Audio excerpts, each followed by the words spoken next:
Parliament ఎన్నికలు ముగియడంతో ముఖ్యమంత్రి రేవంత్ రెడ్డి పాలనపై దృష్టి సారించారు. అయితే అందరూ ఎప్పుడెప్పుడా అని ఎదురు చూస్తున్న మంత్రివర్గ విస్తరణపై రేవంత్ రెడ్డి దృష్టి సారించారట. మంత్రివర్గంలో మరో 6గురికి అవకాశం ఉంది. కేబినెట్ విస్తరణలో భాగంగా యూత్ కోటాలో మెదక్ ఎమ్మెల్యే మైనంపల్లి రోహిత్కు ఛాన్స్ గ్యారంటీ అని ఏఐసీసీ వర్గాల నుంచి స్పష్టమైన సంకేతాలు అందుతున్నాయి.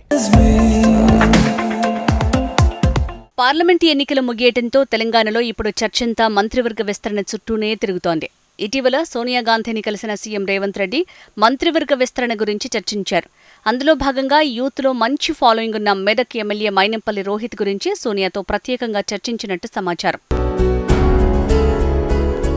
ఇటీవల జరిగిన సికింద్రాబాద్ కంటోన్మెంట్ ఉప ఎన్నికల్లో అంతా తానై వ్యవహరించిన మైనంపల్లి హనుమంతరావు కాంగ్రెస్ అభ్యర్థి శ్రీ గణేష్ ను గెలిపించారు. బీఆర్ఎస్ సిట్టింగ్ స్థానమైన కంటోన్మెంట్లో ఆ పార్టీని 3వ స్థానానికి పరిమితం చేశారు.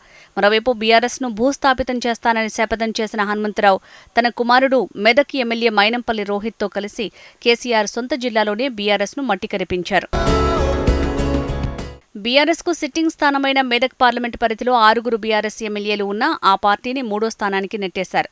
ఇక మెదక్ పార్లమెంట్ సీటులో స్వల్ప తేడాతో కాంగ్రెస్ ఓడిన ఓటు బ్యాంకును పెంచి తానేంటో తన సత్తా ఏంటో చాటుకున్నారు మైనంపల్లి. మల్కాజ్గిరి, మెదక్ పార్లమెంటు నియోజకవర్గాల పరిధుల్లో బలమైన నెట్వర్క్, ప్రజల్లో మంచి పలుకుబడి ఉన్న హనుమంతరావు తన కుమారుణ్ణి బరిలోకి దింపిన మరుక్షణమే క్షేత్రస్థాయిలోకి దూసుకువెళ్లి పార్టీ ఆపరేషన్ షురూ చేయటం విశేషం. చివరికి కాంగ్రెస్ నేతలు సైతం ఊహించని విధంగా ఫలితాలు రాబట్టగలిగారు.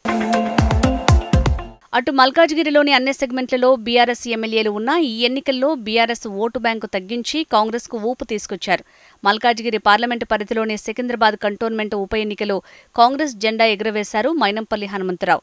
ఇటు మల్కాజ్గిరి, అటు మెదక్ పార్లమెంట్లో కాంగ్రెస్ క్యాడర్లో మంచి జోష్ నింపిన మైనంపల్లి ఆయన కుమారుడు రోహిత్కు గనక మంత్రివర్గంలో చోటు కల్పిస్తే మెదక్ జిల్లాతో పాటు గ్రేటర్ హైదరాబాద్లోనూ పార్టీకి ఊపు తెస్తారని కాంగ్రెస్ నేతలు యోచిస్తున్నట్టు సమాచారం.